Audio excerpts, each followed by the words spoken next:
ഞങ്ങളും ക്രൂശിക്കപ്പെട്ട ക്രിസ്തുവിനെ പ്രസംഗിക്കുന്നു. ദൈവ തിരുനാമത്തിന് മഹത്വം ഉണ്ടാകട്ടെ. ശമൂവേൽ പ്രവാചകൻ്റെ ഒന്നാമത്തെ പുസ്തകം 19 അധ്യായം 15 വാക്യം നമുക്ക് വായിച്ചു കേൾക്കാം.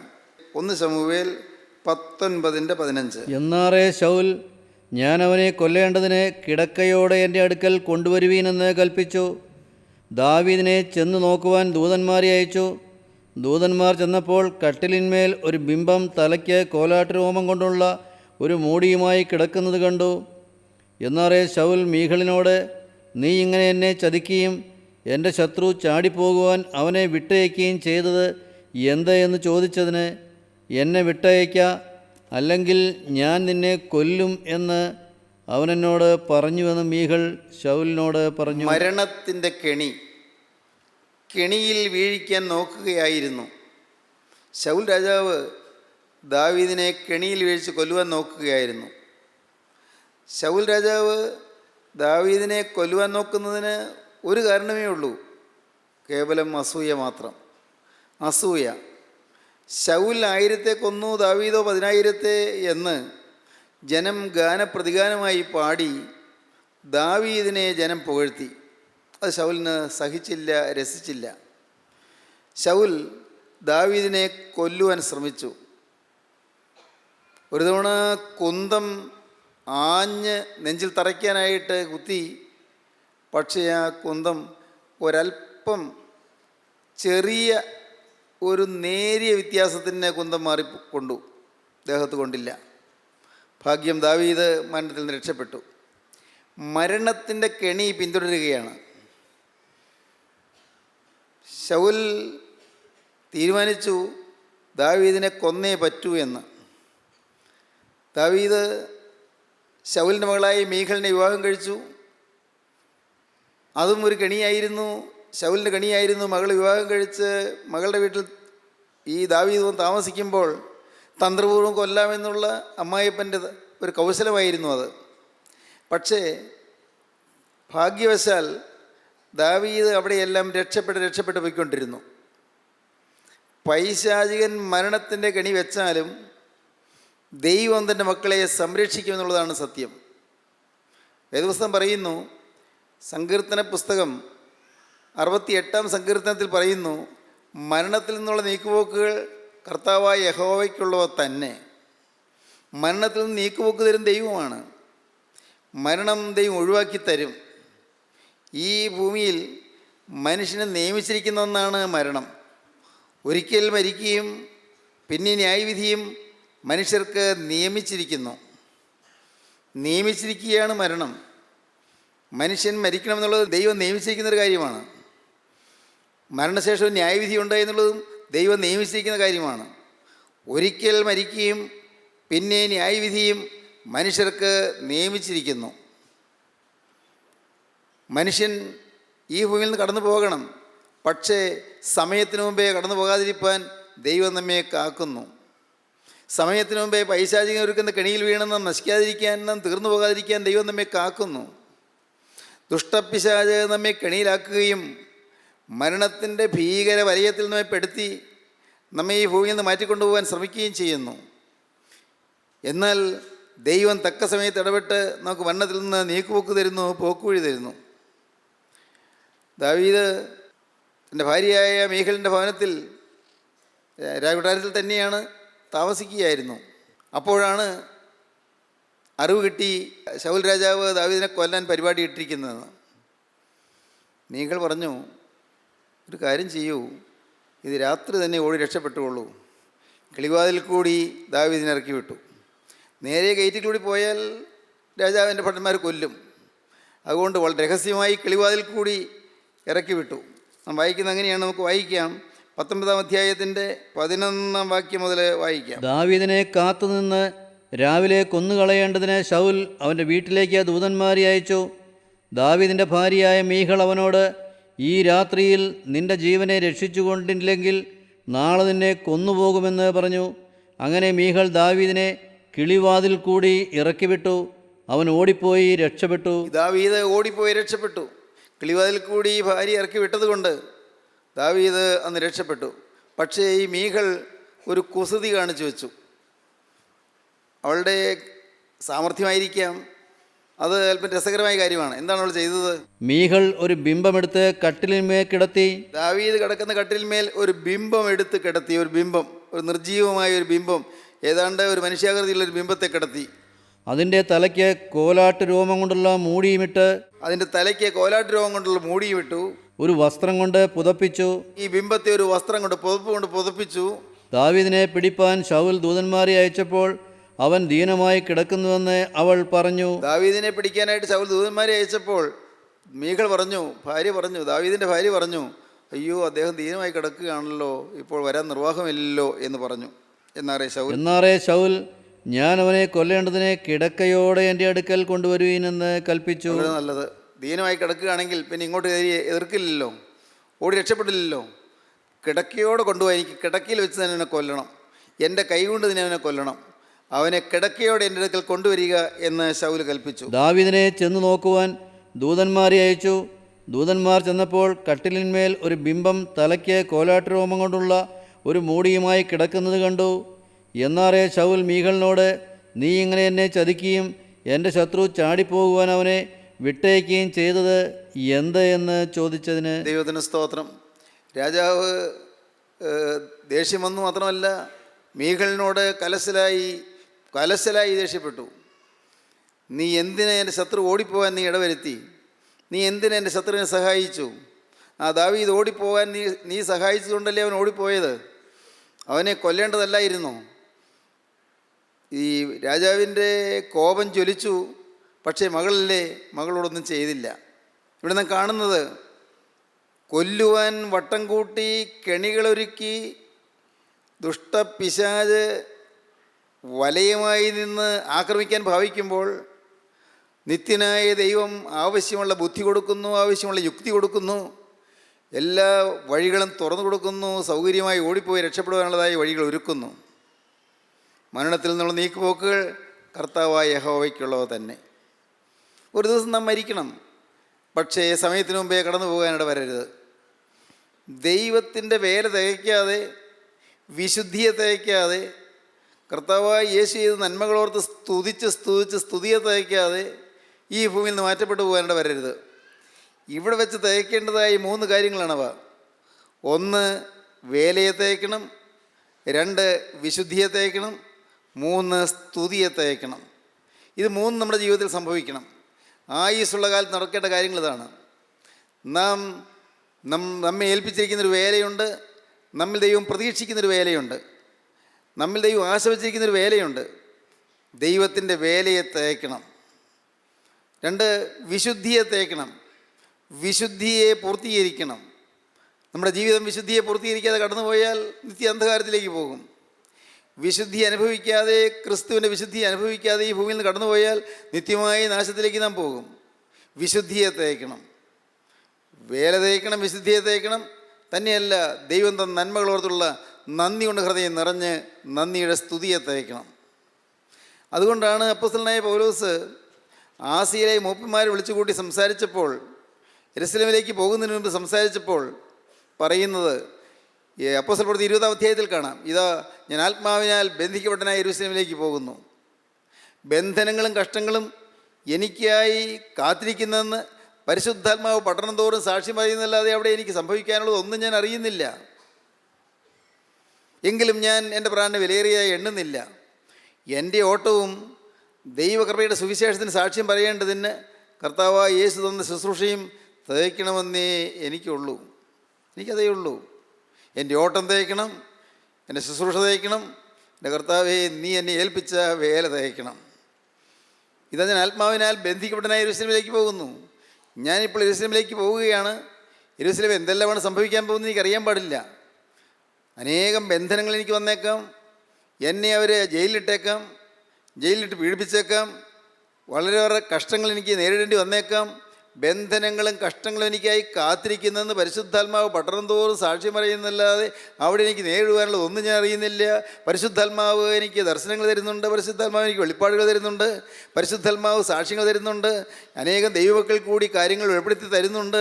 അപകടങ്ങൾ വരുന്നു, കഷ്ടങ്ങൾ വരുന്നു, നഷ്ടങ്ങൾ വരുന്നു, ആപത്തുകൾ വരുന്നു, പലതരത്തിലുള്ളതായ ദുരിതങ്ങൾ വരാൻ പോകുന്നതെന്ന് പരിശുദ്ധാത്മാവ് പട്ടണം തോറും സാക്ഷ്യം പറയുന്നുണ്ട്. പക്ഷേ എന്തെല്ലാമാണ് സംഭവിക്കാൻ പോകുന്നത് എനിക്കിപ്പോൾ അറിയുന്നില്ല. എന്നാൽ അങ്ങനെയാണെങ്കിലും ഇതാ ഞാൻ ആത്മാവിനാൽ ബന്ധിക്കപ്പെട്ടനായ യെരൂശലേമിലേക്ക് പോകുന്നു. I am drawn out irresistibly by the holy spirit. എന്നെ തടുക്കാൻ പറ്റാത്തതുപോലെ വലിച്ചുകൊണ്ട് പോവുകയാണ് പരിശുദ്ധാത്മാവ്. നിങ്ങളാരും എന്നെ തടുക്കരുത്. ഈ ആസിയിൽ തന്നെ താമസിക്കാൻ നിങ്ങൾ എന്നോട് പറയരുത്. നിങ്ങളാരും എന്നെ തടുക്കരുത്. അപ്പോസ്തലൻ പറയുകയാണ്, I am drawn out irresistibly by the holy spirit. ഞാൻ ഇറസിസ്റ്റബിളി, എന്നെ തടുക്കാനാവാത്ത വിധത്തിൽ ഐ എം ഡ്രോൺ ഔട്ട്, എന്നെ വലിച്ചുകൊണ്ട് പോവുകയാണ്. ഇതാ ഞാൻ ആത്മാവിനാൽ ബന്ധിക്കപ്പെട്ടനായ യെരൂശലേമിലേക്ക് പോകുന്നു. ബന്ധനങ്ങളും കഷ്ടങ്ങളും എനിക്കായി കാത്തിരിക്കുന്നതെന്ന് പരിശുദ്ധാത്മാവ് പട്ടണം തോറും സാക്ഷ്യം പറയുന്നതല്ലാതെ അവിടെ എനിക്ക് നേരിടുവാനുള്ള ഒന്നും ഞാൻ അറിയുന്നില്ല. എങ്കിലും ഞാൻ എൻ്റെ പ്രാണനെ വിലയേറിയതായി എണ്ണുന്നില്ല. എൻ്റെ ഓട്ടവും ദൈവകൃപയുടെ സുവിശേഷത്തിന് സാക്ഷ്യം പറയേണ്ടതിന് കർത്താവായ യേശു തന്ന ശുശ്രൂഷയും തേക്കണമെന്നേ എനിക്കുള്ളൂ. ഓട്ടം തേക്കണം, ശുശ്രൂഷ തേക്കണം. നമ്മുടെ ജീവിതത്തിൽ ഈ ഒരു ലക്ഷ്യം നോക്കൊണ്ടായിരിക്കുക. മരണം നമ്മെ പിടികൂടാൻ വന്നാലും നമ്മെ തൊടാതെ കർത്താവ് കാത്തുകൊള്ളും. ഒരുപക്ഷേ മാരകമായ രോഗം നമുക്ക് ഒന്നു വരും, പക്ഷേ രോഗക്കിടക്ക കർത്താവ് മാറ്റി വിരിക്കും. നമുക്ക് മരണം നമ്മെ പിടികൂടാൻ വന്ന് നമ്മുടെ അരികത്ത് വന്ന് വാതിൽക്കൽ മുട്ടിയെന്ന് വരും, മരണദൂതൻ വന്ന് വാതിൽക്കൽ മുട്ടിയെന്ന് വരും, പക്ഷേ മരണദൂതനെ കർത്താവ് വെട്ടിമാറ്റും. നമുക്ക് കർത്താവ് ആയുസ് നീട്ടിത്തരും. നമുക്ക് ലക്ഷ്യമുണ്ടായിരിക്കണം. കർത്താവേ, എൻ്റെ ആയുസ്സിൽ എനിക്ക് നിൻ്റെ വേല തേക്കണം, എനിക്ക് എൻ്റെ വിശുദ്ധിയെ തേക്കണം, എന്നെ ഏൽപ്പിച്ചൊരു ശുശ്രൂഷയുണ്ട്, ശുശ്രൂഷ തേക്കണം, എന്നെക്കുറിച്ച് നീ ആഗ്രഹിക്കുന്നൊരു വിശുദ്ധിയുടെ നിലവാരമുണ്ട്, വിശുദ്ധിയെ തേക്കണം. കർത്താവേ, നിന്നെ സ്തുതിച്ച് സ്തുതിച്ച് സ്തുതിച്ച് കർത്താവേ നന്ദി കരയേറ്റി എൻ്റെ ആയുസ് എനിക്ക് തേക്കണം. ദൈവത്തിന് സ്തോത്രം. സഹോദരങ്ങളെ, ഈ ഒരു ലക്ഷ്യം നമുക്കുണ്ടായിരിക്കണം. നമ്മുടെ ജീവിതം വ്യർത്ഥമാകാനുള്ളതല്ല, നമ്മുടെ ജീവിതം കളഞ്ഞു പോകാനുള്ളതല്ല.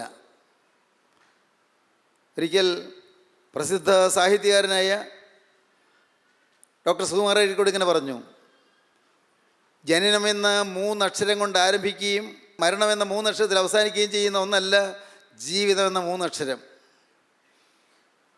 ജനനമെന്ന 3 അക്ഷരം കൊണ്ട് ആരംഭിക്കുകയും മരണമെന്ന 3 അക്ഷരത്തിൽ അവസാനിക്കുകയും ചെയ്യുന്ന ഒന്നല്ല ജീവിതമെന്ന 3 അക്ഷരം.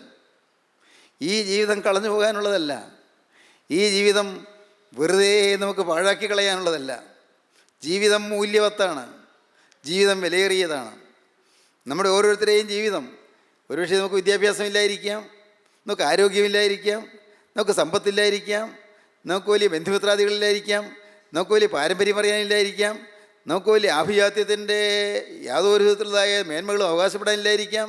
പക്ഷേ നമ്മുടെ ജീവിതം, ആ ജീവിതം മൂല്യവത്താണ്, ജീവിതം വിലയേറിയതാണ്. വിലയേറിയ ജീവിതം നാശയോഗ്യമാക്കി കളയാനുള്ളതല്ല. ഈ ജീവിതം വിലപ്പെട്ടതാണ്. ഈ ജീവിതം പ്രയോജനമായി തീരേണ്ടതാണ്. ഒരു സെക്കൻഡ് നിങ്ങൾ ചിന്തിക്കൂ, എൻ്റെ ജീവിതം ആർക്കെല്ലാം പ്രയോജനപ്പെട്ടു? എൻ്റെ ജീവിതം മരണത്തിനപ്പുറമുള്ള ലോകത്തേക്ക് എത്രത്തോളം പ്രയോജനപ്പെട്ടു? മരണത്തിനപ്പുറമുള്ള ജീവിതത്തിലേക്ക് ഞാൻ എന്ത് നേടിയെടുത്തു? മരണശേഷമുള്ള ജീവിതമുണ്ടല്ലോ, മരണശേഷം എനിക്ക് ആത്മാവുണ്ടല്ലോ. മരണത്തിനപ്പുറമുള്ള നിത്യതയിലേക്ക് ഞാൻ എന്ത് സമ്പാദിച്ചു? എന്ത് ഞാൻ നേടി? ശരി, നാം പലതും ഇവിടെ നേടി. നാം ഒരു നല്ല വീട് വെച്ചു, അല്ല നാം വിദ്യാഭ്യാസം നേടി, നാം വിവാഹം കഴിച്ചു, അല്ല നമ്മുടെ കുഞ്ഞുങ്ങളുണ്ടായി, കുഞ്ഞുങ്ങളെ വളർത്തി, അവരെ പഠിപ്പിച്ചു, അവരെ ഉയർത്തി, അവർക്കോരോ സ്ഥലങ്ങളിലാക്കി. കൊള്ളാം, ശരി, നല്ലത്, എല്ലാം നല്ലത്.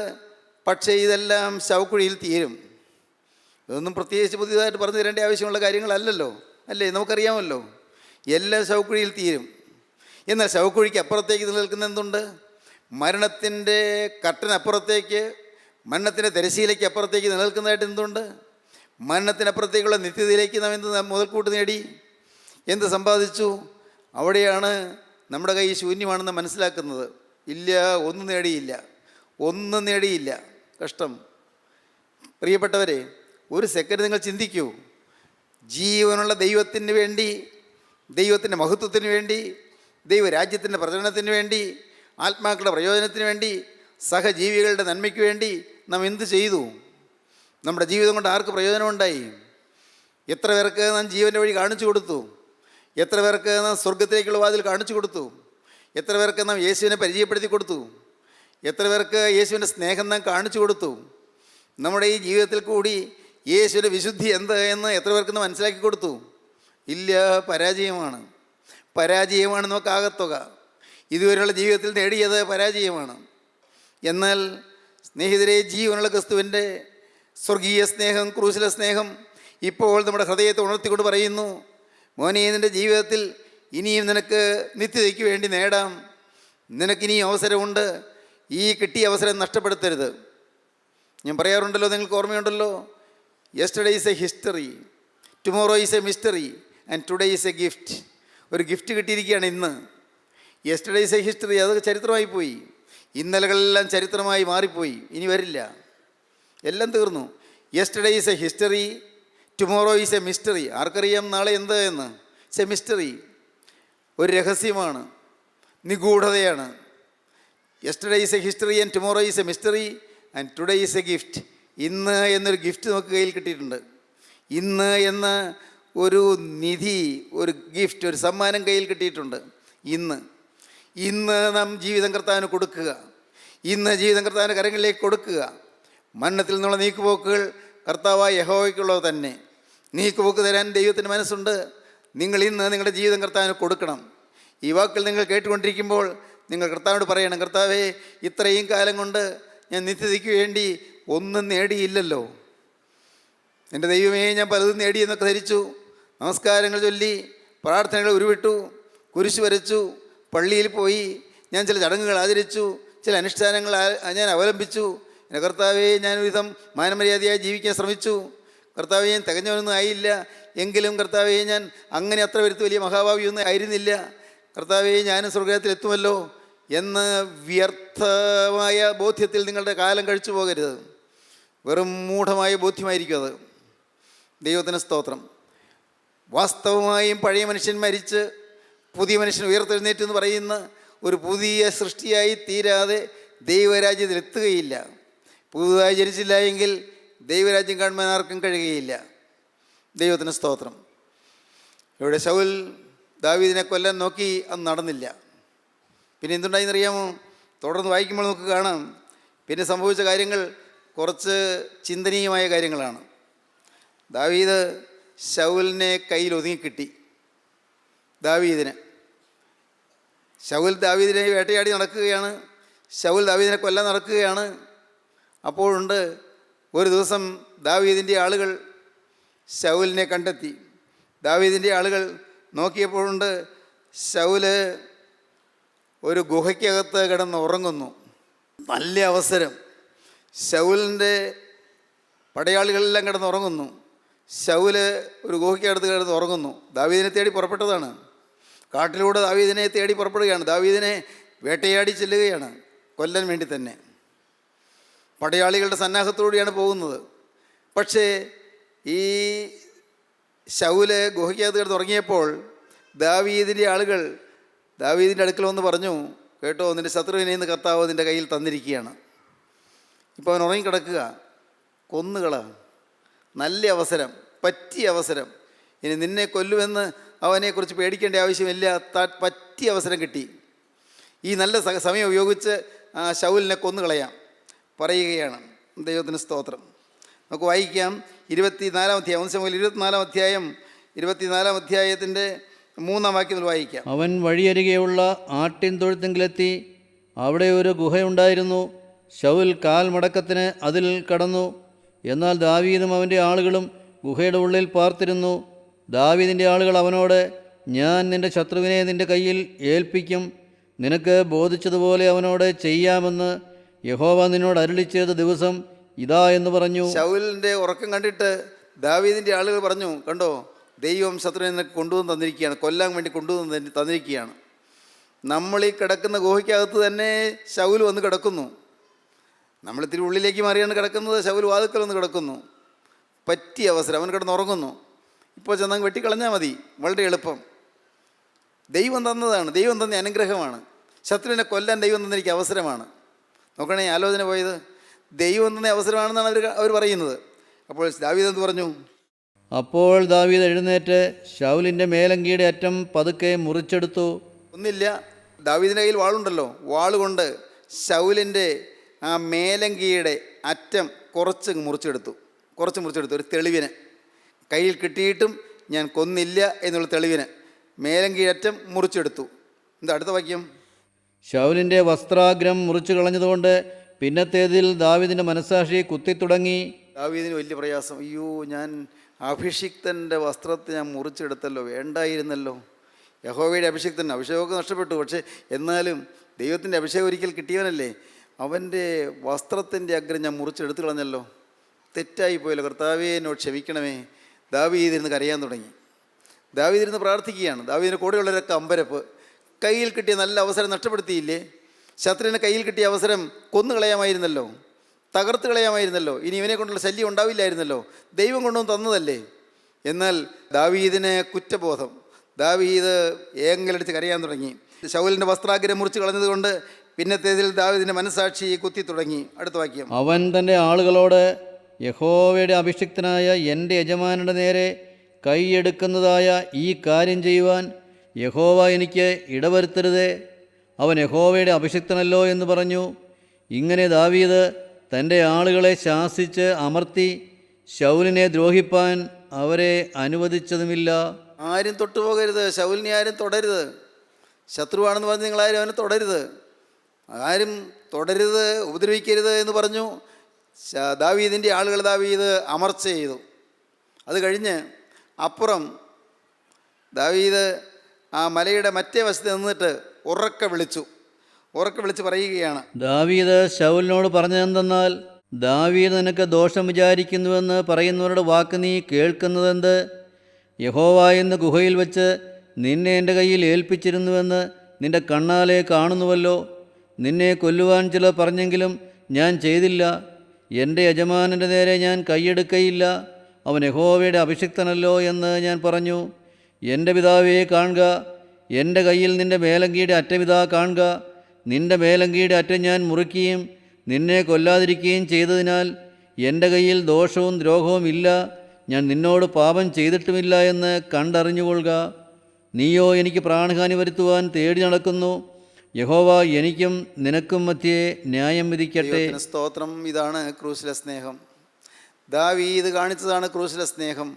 കർത്താവായ യേശുക്രിസ്തു കാണിച്ചെന്ന സ്നേഹം. ദാവീദ് ശത്രുവിനോട് ക്ഷമിക്കുകയാണ്. ദാവീദ് ശത്രുവിനെ ഉപദ്രവിക്കുന്നില്ല. ദാവീദിനെ കൊല്ലാൻ നടക്കുന്നവനെ കയ്യിൽ കിട്ടിയിട്ടും ദാവീദ് ഉപദ്രവിക്കുന്നില്ല. നോക്കൂ, ഗോകുൽത്തായിലേക്ക്, കുരിശിലേക്ക് നോക്കൂ. നാം വിശ്വാസികളാകണമെങ്കിൽ, നാം അല്ല ക്രിസ്ത്യാനികളാകണമെങ്കിൽ, ക്രിസ്തു വിശ്വാസികളാകണമെങ്കിൽ, ക്രിസ്തുവിൻ്റെ അനുയായികളെന്ന് നാം അഭിമാനിക്കുന്നവരാണ്. അനുയായികളാകണമെങ്കിൽ തീർച്ചയായും ക്രിസ്തുവിൻ്റെ മനോഭാവം നാം വെച്ച് പുലർത്തുക. ദാവീദ് ശൗലിൻ്റെ വസ്ത്രം അഗ്രം മുറിച്ച് കളച്ചതുകൊണ്ട് പോലും കുറ്റബോധമുണ്ടായി. ദാവീദ് പറയുന്നു, എൻ്റെ കയ്യിൽ നിന്നെ ദൈവം ഏൽപ്പിച്ചതാണ്, പക്ഷേ ഞാൻ നിന്നെ ഉപദ്രവിച്ചില്ല, ഒരിക്കലും ഞാൻ നിന്നെ ഉപദ്രവിക്കുകയില്ല. നീ യഹോവയുടെ അഭിഷിക്തനല്ലോ. സഹോദരങ്ങളെ, ജീവനുള്ള ദൈവത്തിൻ്റെ പരിശുദ്ധാത്മാവ് നമ്മിൽ അധിവസിക്കുന്നുവെങ്കിൽ ആരോടും കയ്പുണ്ടായിരിക്കുകയില്ല, ആരോടും വൈരാഗ്യം ഉണ്ടായിരിക്കുകയില്ല, ആരോടും പകയോ വിദ്വേഷമോ ഉണ്ടായിരിക്കുകയില്ല. നമ്മെ ഉപദ്രവിക്കുന്നവരോടും, നമ്മെ നശിപ്പിക്കാൻ നോക്കുന്നവരോടും, നമ്മെ എതിർക്കുന്നവരോടും, നമ്മുടെ ആശയഗതിയോട് ചേരാത്തവരോടും നമ്മുടെ ഹൃദയത്തിൽ അനുകമ്പയും സഹതാപവും മാത്രമേ ഉണ്ടായിരിക്കുകയുള്ളൂ. അതാണ് ക്രിസ്തീയ ജീവിതം, അതാണ് ക്രിസ്തു കാണിച്ച മാതൃക. ഇന്ന് യേശു ക്രിസ്തുവിൻ്റെ തിരുരക്തം നിങ്ങളുടെ മേൽ തളിച്ച് നിങ്ങൾ ക്രിസ്തുവിൻ്റെ മനസ്സ് തരട്ടെ. യേശു ക്രിസ്തുവിൻ്റെ തിരുരക്തം നിങ്ങളുടെ സിരകളിലൂടെ പാഞ്ഞ് നിങ്ങൾ ക്രിസ്തുവിൻ്റെ മനോഭാവം തരട്ടെ. ഇന്ന് നിങ്ങളിത് കേട്ടുകൊണ്ടിരിക്കുമ്പോൾ ക്രിസ്തുവിൻ്റെ തിരുരക്തത്തിൻ്റെ അത്ഭുത ശക്തി നിങ്ങളോട് വ്യാപരിച്ച് നിങ്ങൾ ക്രിസ്തുവിൻ്റെ ഹൃദയമുള്ളവരായി തീരട്ടെ. യേശു ക്രിസ്തുവിൻ്റെ ഹൃദയം, യേശു ക്രിസ്തുവിൻ്റെ മനസ്സ്, യേശു ക്രിസ്തുവിൻ്റെ മനോഭാവം, യേശു ക്രിസ്തുവിൻ്റെ പ്രകൃതി, അതായിരിക്കട്ടെ നമ്മുടെ ലക്ഷ്യം. അവിടെ മാത്രമേ വിജയമുള്ളൂ, അവിടെ മാത്രമേ മരണത്തിൽ നിന്നുള്ള നീക്കുപോക്കുകളുള്ളൂ, അവിടെ മാത്രമേ നമുക്ക് മുന്നോട്ടുള്ള ഗതിയുള്ളൂ. നിങ്ങൾ ഗതിയേറ്റവരായിരിക്കുന്നുവെങ്കിൽ, നിരാശയിൽ പൂണ്ടിരിക്കുന്നുവെങ്കിൽ, ഭാരപ്പെട്ടിരിക്കുന്നുവെങ്കിൽ ഒരു കാര്യം ചെയ്യൂ. നിങ്ങൾക്ക് ആരോടെല്ലാം നീരസമുണ്ടോ, ആരോടെല്ലാം വൈരാഗ്യമുണ്ടോ, ആരെല്ലാം നിങ്ങൾക്ക് ദ്രോഹം ചെയ്തുവോ അവരോടെല്ലാം ഇപ്പോൾ മനസ്സോടെ ക്ഷമിക്കുക, മനസ്സോടെ മറക്കുക. മറക്കാനും പൊറുക്കാനുള്ള മനസ്സ്, forgetting and ഫർഗിവിങ് love of God, ദൈവത്തിൻ്റെ മറക്കാനും പൊറുക്കാനുള്ള ഹൃദയം അത് നിങ്ങൾ പ്രാപിക്കുക. ക്രിസ്തുവിനെ നിങ്ങൾ സ്വീകരിക്കുക, ക്രിസ്തുവിനെ കൈക്കൊള്ളുക, ക്രിസ്തുവിനായി ഹൃദയം തുറക്കുക, ക്രിസ്തുവിനോട് വാക്ക് പറയുക. കർത്താവേ, ഇത്രയും കാലം പ്രതികാര ചിന്ത എനിക്കുണ്ടായിരുന്നു, ഇത്രയും കാലം വൈരാഗ്യ ചിന്ത എനിക്കുണ്ടായിരുന്നു, ഇത്രയും കാലം മനസ്സിൽ വിദ്വേഷം ഉണ്ടായിരുന്നു, ഇത്രയും കാലം എൻ്റെ ഭർത്താവിനോട് പോലും വിദ്വേഷം ഉണ്ടായിരുന്നു, എൻ്റെ ഭാര്യയോട് പോലും എനിക്ക് നീരസം ഉണ്ടായിരുന്നു, എൻ്റെ സഹോദരവർഗത്തോട് എനിക്ക് ഇഷ്ടക്കുറവുണ്ടായിരുന്നു. എന്നാൽ ഇന്ന് ഞാനൊരു തീരുമാനം എടുക്കുന്നു. യേശു ക്രിസ്തു മനസ്സുള്ളവനായി, യേശു ക്രിസ്തുവിൻ്റെ ഹൃദയമുള്ളവളായി ഇന്നു മുതൽ ജീവിക്കും ഞാൻ തീരുമാനിക്കുന്നു. നാഥ, എന്നെ നിൻ്റെ കരങ്ങളിലേക്ക് തരുന്നു. നമുക്ക് സമർപ്പിക്കാം, നമുക്ക് പ്രാർത്ഥിക്കാം. കാരുണ്യവാനേ, മഹാപരിശുദ്ധനായ ഞങ്ങളുടെ സ്വർഗീയ പിതാവേ, ഈ മനോഹരമായ സമയത്തിനായി ഞങ്ങൾ നിന്നെ സ്തുതിക്കുന്നു. നാഥ, നിൻ്റെ സ്വഭാവം എന്ത് എന്ന് പഠിക്കുവാനും നിൻ്റെ സ്വഭാവം ഞങ്ങളുടെ ജീവിതത്തിൽ അനുകരിക്കുവാനും ഞങ്ങൾക്ക് തരുന്ന കൃപയ്ക്കായി ഞങ്ങൾ നിന്നെ സ്തുതിക്കുന്നു. കർത്താവേ, ക്രിസ്തീയ ജീവിതം എന്ത് എന്ന് അനുഭവിച്ച് വിശുദ്ധിയെ തികച്ചും വേലയെ തികച്ചും സ്തുതിയെ തികച്ചും ഞങ്ങളുടെ ഓട്ടമോടി തികയ്ക്കുവാൻ ഞങ്ങൾക്ക് ഭാഗ്യം തരണമെന്ന് പ്രാർത്ഥിക്കുന്നു. എല്ലാവരെയും തലോടണമേ, അനുഗ്രഹിക്കണമേ, നന്മകളാൽ നിറയ്ക്കണമേ. യേശു ക്രിസ്തുവിൻ്റെ ജയകരമായ നാമത്തിൽ തന്നെ.